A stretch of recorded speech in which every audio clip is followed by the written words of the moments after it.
My bedsheets are in the wash. I'm not just gross. I'm a little gross, that's not the point. Hi, so white noise. What is it? Think about it. What is white noise? You may be thinking right now of rain, perhaps, or unscripted, by the way. But that's not really white noise. To show what white noise really is, like scientifically, let's do a little scientific experiment, shall we? Looks great. The most pleasant sounding thing in the world. Shush. This is white noise. That's what it looks like, right? So as you can see here, so white noise, what it is basically every single frequency from 20 hertz to 20 kilohertz. That is the range of human hearing. So that's the lowest and the highest pitch that you can, on average, hear. And white noise is generally all of it played at once at somewhat equal volumes, not always, because equal volume can mean a lot of different things. Just like white noise. I mean, white light. That's, as you know, every single bit of light that's at once. Why am I talking about this? Because it makes for an interesting-ish YouTube video. Because let's think about it. Every single frequency is played at once. That means within white noise, it's kind of like an infinite monkey theorem. There's every song that you've ever listened to within that, technically. If you have every letter, I guess that doesn't really make every book, does it? Alright. What I'm going to do today is make a song made purely out of white noise.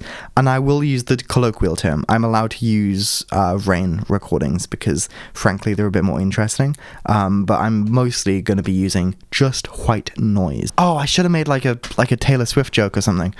Damn it. Hi-fi production here. That's very good stuff. All right. Infinite Cozy's the GOAT. Boom. I don't know a genre yet. I'm thinking something kind of synth-wavy, something kind of, I don't know.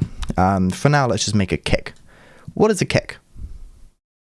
It's a type of drum, but it's more specifically a decrease in pitch very quickly, and it's very low pitch with a strong transient.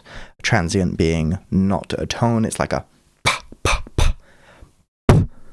that's a transient, very sharp attack, and very also sharp sustain and release. So, with that knowledge, we want this to be shorter. There you go. Probably really annoying. We want it even shorter, I think. Yeah. So, it doesn't sound like a kick yet, right? Why? Because it's not one. What we're going to do is equalize this. Bit annoying. What we're going to do is get an equalizer. Let's just use this auto filter because it's an easy one. Probably quite hard to hear right now, but there is some low frequency content, right?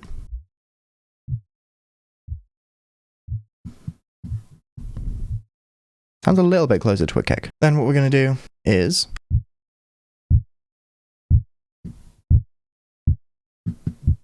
it's kind of sounding like a kick now, right? It's because we've added a saturator, which just basically clips it a little bit.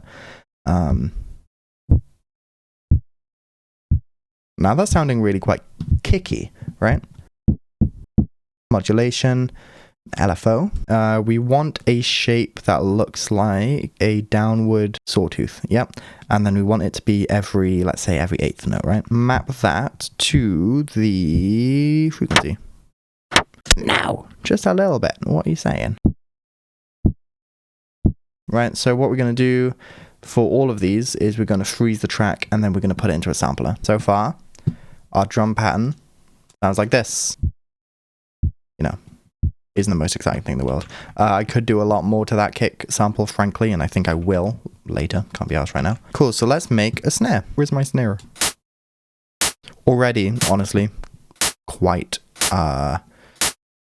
snare-ish. Snares tend to have a little bit of resonance. Also, a really good thing for snares is layering, right? I'll show you what I mean by that. Just a slightly different tone. So more like that, but I need the, oh, there you go, 24.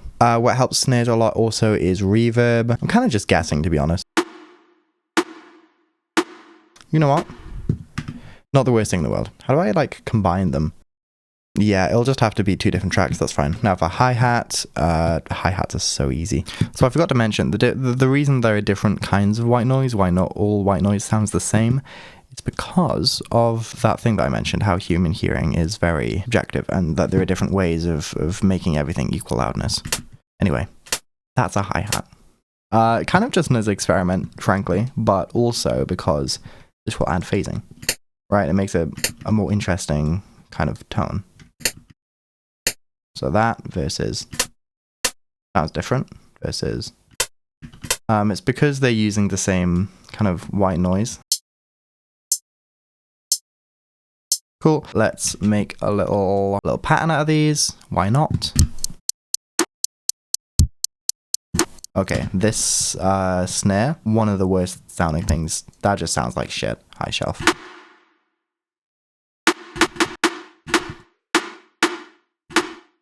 A little bit better, I think.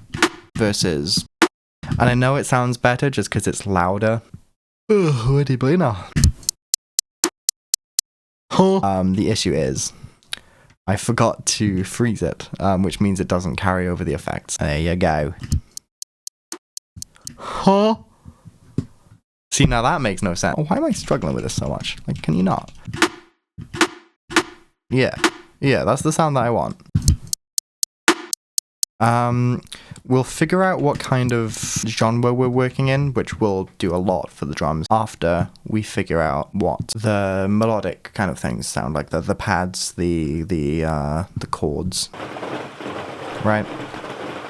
You all know what rain sounds like. I have something in my brain right now, which I'm going to show you. This is a really cool kind of trick. Ow! That's a tone, as you can hear. We're just filtering it very harshly. I'm going to use a different filter. This M equalizer is a lot better than the auto filter. That's just stock. Because it's not a filter, it's an equalizer, which is like a bunch of filters.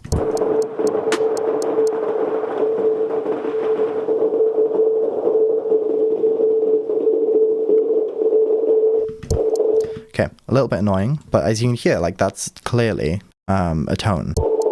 Freeze it again. Freezing is just a really useful thing. We're going to freeze and flatten this time. Let's create some chords. C major, right? Just to see how it sounds, basically. I mean, it's cool. Interesting. It's not as good as I thought it was going to be. Okay, I think this second chord wants to change. What does it want to change to? It wants to change to something that's keeps that B there. We could go an A minor 9. Yeah. Wonderful. Okay, so far our loop sounds like this. Like, let's just go over these chords. So, C, E minor, I can't remember what it was. It's fine.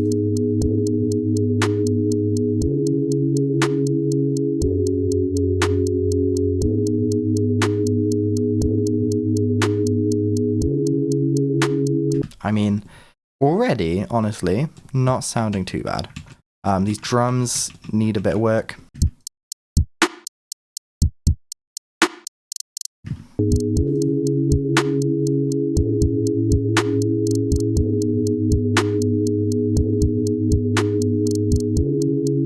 Test out some different genres because these drums, they're okay, right? These kind of like hip hop style. We might actually need a lot more drum sounds. That's what is occurring to me. The pad is screaming Burial, right? Oh, I was listening to Delta Sleep, really good band.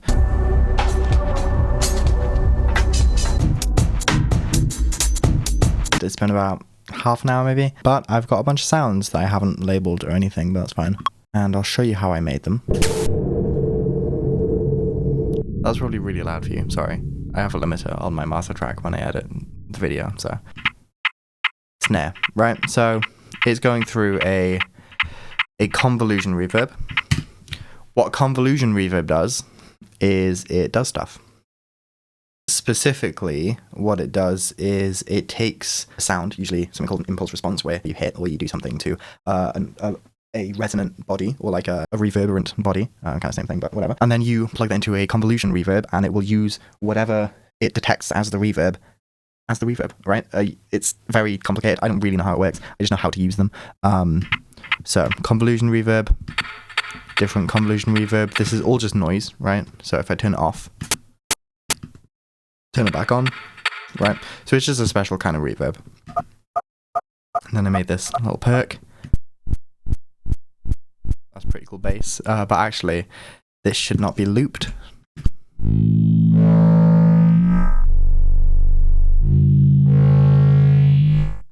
I actually didn't use a convolution reverb. I didn't use a convolution reverb for this. This is why labeling things is really important, by the way.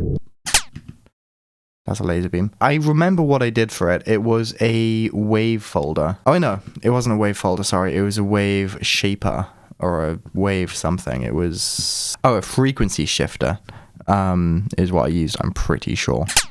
Anyway, this is a flanger with a lot of feedback to make this kind of laser beam sound effect. That is a wave folder, saturator, limiter, filter, what am I doing with the other? Oh, okay. That's just to remove things that are like potentially damaging to my ears and speaker. Okay, that's probably just a reverb, right? Cool, that's just a convolution reverb. Another convolution reverb. This is that thing where I added a bunch of different reverbs. It sounds cool because it resonates. And then I think what I actually... Can you not? Bit loud, innit? Fucking hell. Anyway, so we have this instrument, you heard it earlier, but yeah, that was made from that long reverb thing that I made that I'm not gonna do because it's just gonna annoy me. Okay, great, they're in the drum rack now. I'm gonna spend a little bit of time making a drum loop. We're gonna go gridless and we're gonna go, I don't know, we're just gonna go weird with it. Alright, see you when I do the loop. Burger. Good burger.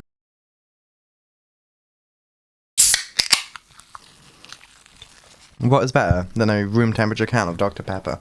Please subscribe. It will help me pay for my impulsive Uber Eats at 3 in the morning.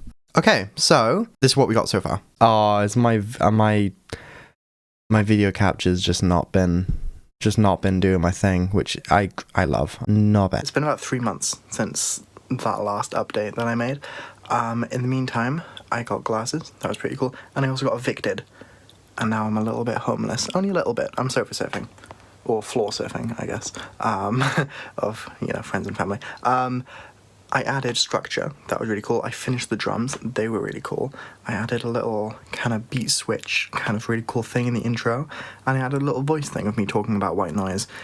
I don't really like that little bit, but it's fine. It's just not to my taste. Anyway, enjoy the song. Please subscribe. I'm a little bit homeless, and I would really appreciate to not be. That would be cool.